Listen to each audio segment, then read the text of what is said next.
అంతర్జాతీయ మాదక ద్రవ్యాల వ్యతిరేక దినోత్సవం సందర్భంగా మిర్యాలగూడ పట్టణంలో విద్యార్థులతో భారీ ర్యాలీని డీఎస్పీ రాజ్ కుమార్ నిర్వహించడం జరిగింది. మిర్యాలగూడ పట్టణంలోని రాజీవ్ చౌక్ నుంచి 2 టౌన్ పోలీస్ స్టేషన్ వరకు విద్యార్థులతో డీఎస్పీ రాజుతో పాటుగా పోలీస్ సిబ్బంది, స్థానిక శాసనసభ్యులు, ఇతర ప్రముఖ రాజకీయ పార్టీ నాయకులు మరియు సామాజిక కార్యకర్తలతో విజయవంతంగా ర్యాలీ నిర్వహించడం జరిగింది. ఈ ర్యాలీ అనంతరం 2 టౌన్ పోలీస్ స్టేషన్ వద్ద ఏర్పాటు చేసిన సభలో మాదక ద్రవ్యాలను ఉపయోగిస్తే తదనంతరం సంభవించే దుష్ప్రభావాల గురించి, దాని వలన కుటుంబ వ్యవస్థ, సమాజం ఎలాంటి పరిస్థితులు సంభవిస్తాయో అనే అంశాల గురించి కార్యక్రమంలో పాల్గొన్న ప్రముఖులు వారి ఉపన్యాసాల ద్వారా సందేశాలను ఇవ్వడం జరిగింది. అంతర్జాతీయ మాదక ద్రవ్యాల వ్యతిరేక దినోత్సవం సందర్భంగా మిర్యాలగూడ పట్టణంలో వివిధ స్కూళ్లలో వ్యాసరచన పోటీలు నిర్వహించడం జరిగింది.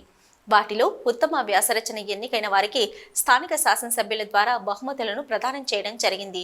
అనంతరం ఎవరైనా చట్ట వ్యతిరేక కార్యకలాపాలకు పాల్పడితే నార్కోటిక్ డ్రగ్స్, గుడంబ లాంటి కార్యకలాపాల గురించి సమాచారం ఇవ్వగలరని, సమాచారం ఇచ్చిన వారి వివరాలను గోప్యంగా ఉంచబడతాయని మీడియా ముఖ్యంగా మిర్యాలగూడ నియోజకవర్గ ప్రజలకు విజ్ఞప్తి చేయడం జరిగింది. మండల హెడ్ క్వార్టర్స్ లో కూడా ఈ కార్యక్రమం చేపట్టడం జరిగింది.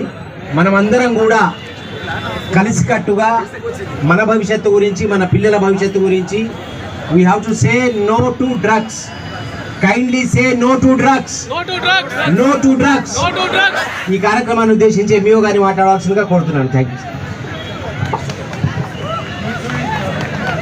డ్రగ్స్ వ్యతిరేక ర్యాలీలో భాగంగా ఈ కార్యక్రమానికి అధ్యక్షత వహించినటువంటి గౌరవ డిఎస్పీ గారు, మన ముఖ్య అతిథిగా విచ్చేసినటువంటి మన ప్రియతమ శాసనసభ్యులు బత్తుల లక్ష్మణరెడ్డి గారికి, మరి పోలీస్ శాఖకు సంబంధించిన సర్కిల్ ఇన్స్పెక్టర్లందరికీ, మరి పోలీస్ శాఖ సిబ్బందికి, మరి అదేవిధంగా మా ఉపాధ్యాయులకు, ప్రియాతిపేయమైన విద్యార్థులకు నమస్కారం. మనము 26 జూన్ రోజు యాంటీ డ్రగ్స్ అవేర్నెస్ దినోత్సవంగా మనం పేర్కొంటాము. ఈ మత్తు గాంజా కానీ, సింథటిక్ డ్రగ్స్ కానీ యూజ్ చేస్తే ఎలాంటి దుష్పరిణామాలు ఉంటాయో మనము మీడియా ద్వారా, సామాజిక మాధ్యమాల ద్వారా మనము సమాచారాన్ని అందిస్తున్నాము. ఈ డ్రగ్స్ బారిన పడితే యువత చిత్తుగాక తప్పదు. సింథటిక్ డ్రగ్స్ అనేటివి చాలా డేంజరు. అది సేవించినచో వ్యక్తి ప్రాణాలు హరించే దాకా వదలవు. వీటికి అలవాటు పడితే చాలా ఇబ్బంది. అటువంటి ఏమన్నా అమ్మినా చేసినా మాకు కానీ, పోలీసు గారు కానీ సమాచారం ఇవ్వవలసిందిగా కోరుచున్నాము. డ్రగ్స్ అనేది చాలా మహమ్మారి. ఎన్ని రకాల వ్యాధులు ఉన్నాయో వ్యాధులు అన్నిటికి ఉంటాయి. ఇది మనకు తెలియకుండానే మన శరీరం మొత్తం కూడా నిర్వీర్యం అయిపోతుంటుంది. మన భవిష్యత్తు అంతా కూడా కరిగిపోతుంటుంది. కాబట్టి రేవంత్ రెడ్డి గారు సీఎం అయిన తర్వాత ఫస్ట్ నిర్ణయం తీసుకున్నదే నో డ్రగ్స్.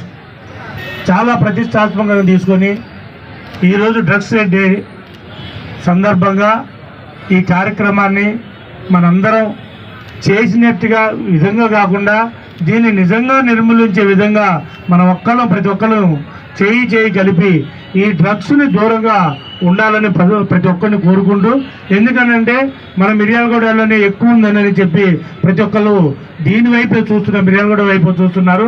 మొన్న ఈ మధ్యన రీసెంట్గా డిఎస్పీ గారి ఆధ్వర్యంలో సిఐ గారు వీళ్ళందరూ కలిసి దగ్గర సుమారు ఒక 15-16 మందిని పట్టుకొని 6.5 కేజీల గంజాయి దొరికింది. రీసెంట్గా 2-3 డేస్ బ్యాక్ కూడా మళ్ళీ ఒక 4.5 కేజీలు దొరికింది.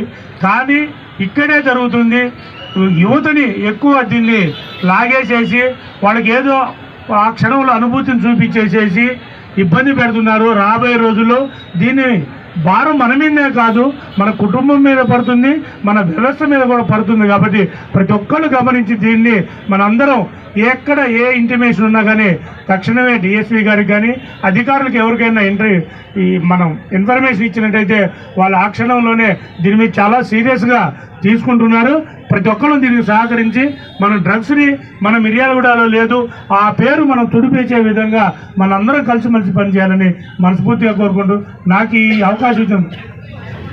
నేను నిన్న ఈ పోలీస్ ఆఫీసర్స్ పెట్టిన ఎస్సే రైటింగ్ రాశాను.